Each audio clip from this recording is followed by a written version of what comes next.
Hello കൂട്ടുകാരെ, അപ്പം ഇന്നത്തെ വിശേഷം ഇതൊക്കെയാണ്. എല്ലാവരും സപ്പോർട്ട് ചെയ്യുക. ഹായ്, ഹലോ, അസ്സലാമു അലൈക്കും. അപ്പോൾ ഇന്നത്തെ വിശേഷങ്ങൾ കാണിച്ചു തരാം. ഇവിടുത്തെ എല്ലാവരും ഒന്ന് സപ്പോർട്ട് ചെയ്യും.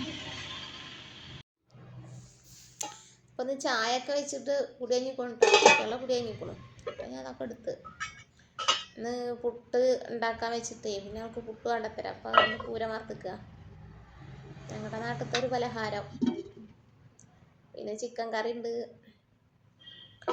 പിന്നെ ചോറിന് വെണ്ടക്ക കറി വെക്കുകയാണ്. മീനൊന്നും കിട്ടിയില്ല, അപ്പോൾ വെണ്ടക്ക ഉണ്ടായിരുന്നു, അത് കറി വെക്കുകയാണ്. അതുപോലെ ചോറായിട്ട് വാർത്ത് വെച്ചിക്കണം, ഊറ്റി വെച്ചിക്കണം. ചോറ് വെന്തു. പപ്പടം പൊരിച്ചിക്കണം, പൊരിച്ച് കവറിലാക്കി തൂക്കിക്കണം. തുടക്കലൊക്കെ കഴിഞ്ഞ് കറിയുടെ പണി കഴിച്ചതേ ഉള്ളൂ. അപ്പോൾ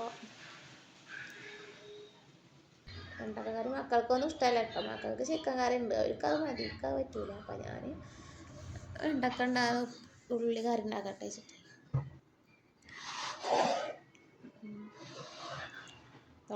അവിടെയൊക്കെ ക്ലീൻ ആക്കുക. അങ്ങോട്ട് തുടക്കൽ കഴിഞ്ഞതാ, പിന്നെ അവിടെ പണിയെടുക്കുമ്പോൾ അങ്ങനെ വെള്ളമൊക്കെ ഇതാക്കുകയല്ല, പിന്നെ ഒന്ന് ക്ലീൻ ചെയ്യാണ്. അങ്ങനെയൊക്കെ ഇന്നത്തെ ദിവസങ്ങൾ ഇങ്ങനെയൊക്കെയാണ്. കുട്ടികൾക്ക് ചിക്കൻ കറി ഉണ്ടാവുന്നുണ്ടെങ്കിലൊക്കെ ഒരു സമാധാനം, അല്ലെങ്കിൽ പിന്നെ അവർ തിന്നൂലല്ലോ. അപ്പോൾ എന്താ ഉണ്ടാക്കുക, അപ്പം ഇങ്ങനെ നിൽക്കും. അപ്പം ഞാൻ വേഗം വെണ്ടക്കക്കറി വെച്ച് പണിയെടുക്കുകയാണ്. അതൊക്കെയാണ് ഇന്നത്തെ വിശേഷങ്ങൾ. ഇടക്കിടക്ക് പാത്രം കഴുകി അപ്പം തുടക്കണം, അങ്ങനെയൊക്കെ വെള്ളമാവില്ലേ ആണ്. അല്ലെങ്കിൽ രാവിലെ പിന്നെ ഏകദേശമൊക്കെ കഴിഞ്ഞിട്ട് തന്നെ തുടക്കാൻ നിൽക്കുള്ളൂ.